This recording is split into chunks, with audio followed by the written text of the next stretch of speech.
Draper and Desiree Mostyn. Hi, my name is Charles Schutz. I represent one of those laboratories here in the state of Florida called Cannalab. We are just getting started, and I'm here to address what I believe should be the regulations that should encompass laboratory testing. Every laboratory should be certified by the state to begin with. Second of all, there should be a set of regulations that are similar to the clinical lab regulations which currently exist, which address personnel standards, quality control, daily testing, quality assurance, proficiency testing if available. That's an external source of verification of the analysis of your test results.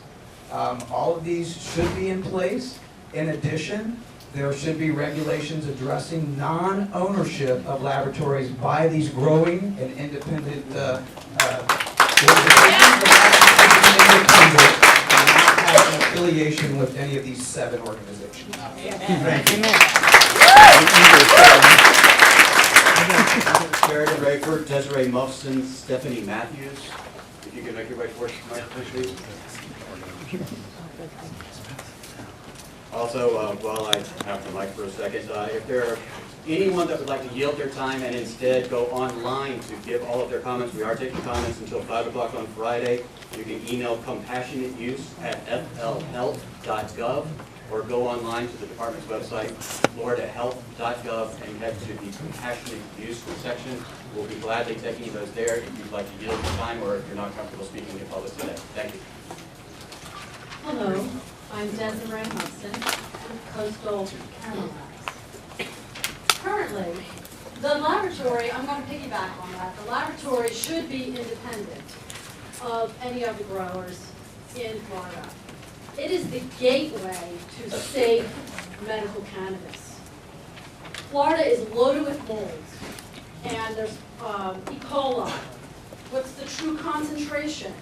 And pesticides. The laboratory is the one that tests all of these modalities for safe cannabis. So it should be separate from the growers. Do you think the growers are actually going to destroy the crops if they have a high pesticides? No. Right, so it should be independent. In addition, you know, the laboratory is the, but yeah, should be safe for, offer safe cannabis for everyone. So I do feel that it should be separate from the growers. Thank you.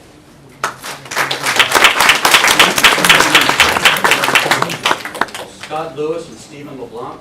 You can make your way to the microphone, please.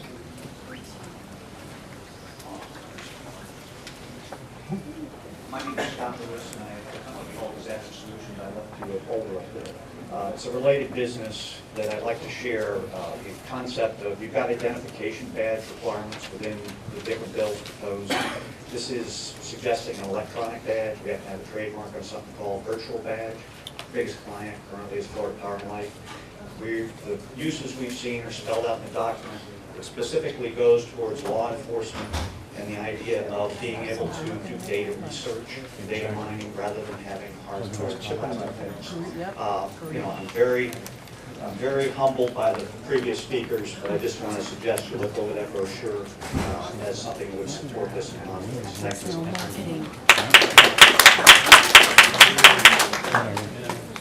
Rolando Vasquez and Eric Fonta, you could also make your way towards the microphone. Good morning. My name is Steve LeBlanc. I represent a company called Natural Extracts. I've been involved with this since the very beginning. My company was part of one of the original license applications that was unsuccessful in the process. I have stood and watched the lottery system get struck down by a judge while all these patients waited. I have stood and watched the largest nurseries be handpicked to be on rulemaking bodies. 4 out of 5 which got licenses. I have watched as our application and others got judged by 3 people. that were neither qualified to do what they were doing, nor completely unbiased. And that is not my opinion, that's the opinion of a judge who struck down two appeals in the Southwest region. And all this time, all these people waited. Senator Brandes last week introduced a bill with an end to this vertical integration. And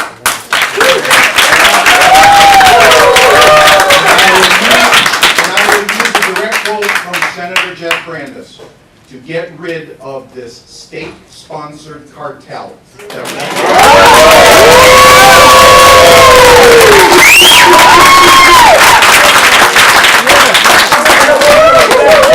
Everybody is entitled to their opinion. Everybody. Okay? Here's my opinion. This is the United States of America, and we like our markets the same way we like our press and our speech. Free.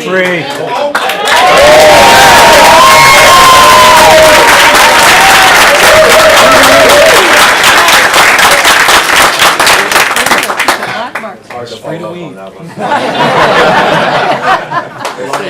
Green Acre Consulting Team. I just have one point I want to make. I mean, there's a lot of points I can make, so I'll make it straight to the point. Under the new medical marijuana program, with all due respect, it's insane to think that 7 licensees can supply the whole market. Even to think that 20 or 100. For a state of our size and based on the language of Amendment 2, we need thousands of suppliers. So, Department of Health and legislators, please take that into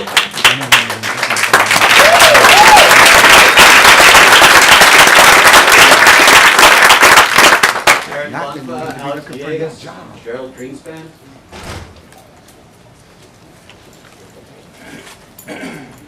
Thank you. I run a cancer nonprofit called Anti-Appleseed Project. In 1997, I was given a stage 4 diagnosis, but I didn't die. And I want to recommend that we can remove immediately the idea that people have to be given and told they have a year to live before they can receive the medication.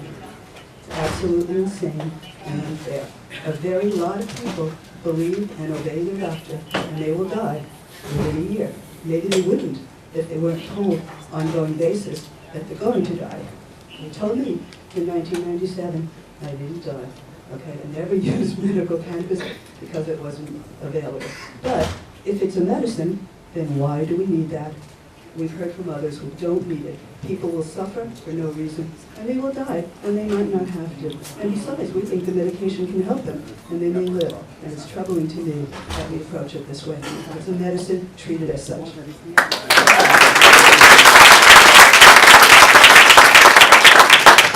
Villegas, Gerald Greenspoon, Seth Zaborski. How you doing? My name is Alex Villegas. I'm a state licensed medical director in Florida. And reefer madness, the devil's lettuce. It's not what it is anymore, people. Cannabis has killed nobody. Alcohol kills a lot more people than for cigarettes.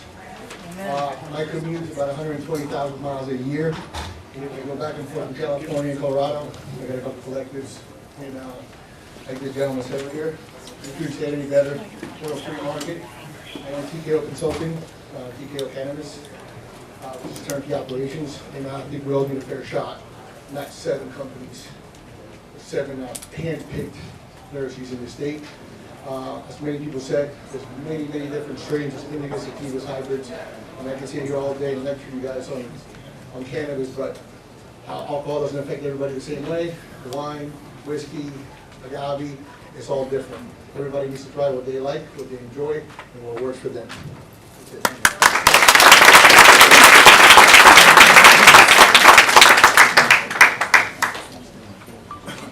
Thank you very much. My name is Gerald Greenspoon. I'm the managing partner of the law firm that's based in Florida, Greenspoon Martyr. Our headquarters here, and we are involved in the cannabis industry, and we have offices around the country, so we do have a great amount of experience in representing cannabis industry. I'd like to first thank the Department of Health for your wisdom in conducting these hearings. very, very important that you do gauge the sentiment of the public as you're hearing today. The amendment number 2 passed with over 71% majority, one of the largest majority passing percentages ever. In our opinion, and those of many Florida legislators to whom we have directly spoken with, the message by Florida voters was clear. We understand that marijuana is medicine for the appropriate patient, and we want broad access to the medicine for patients suffering from many different conditions. And this message is now embedded into the Florida Constitution as the law of the land. It is now incumbent upon the Department of Health to adopt rules that are fully consistent with this amendment, with its wording, and with its clear intent. Previous legislation has been in place since 2014. The previous legal regime has been very narrow, very limited, and only applies to patients suffering from very select few conditions. It is for that reason the constitutional amendment was initiated and ultimately approved.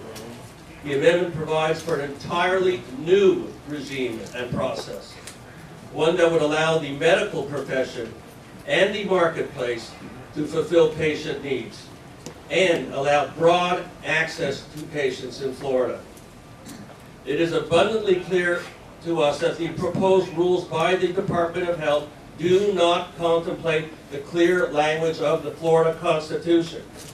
Instead, the proposed rules seek to attempt to apply the wording of the amendment to existing law in a manner contrary to the amendment. In our opinion, this appears to be working backwards. New rules are mandated to be adopted in accordance with the amendment, not in accordance with prior law, which in fact would be unconstitutional. The drafters decided not to incorporate any material aspects of current statutory law. One or more functions of cultivating, processing, or dispensing medical marijuana. It does not require license holders to perform all business functions as previously required. Just 10 more seconds, please. The amendment requires physicians to issue certifications and not be registered. It's the department's job to propose rules that implement a medical marijuana under the Florida Constitution. Thank you very much for your attention.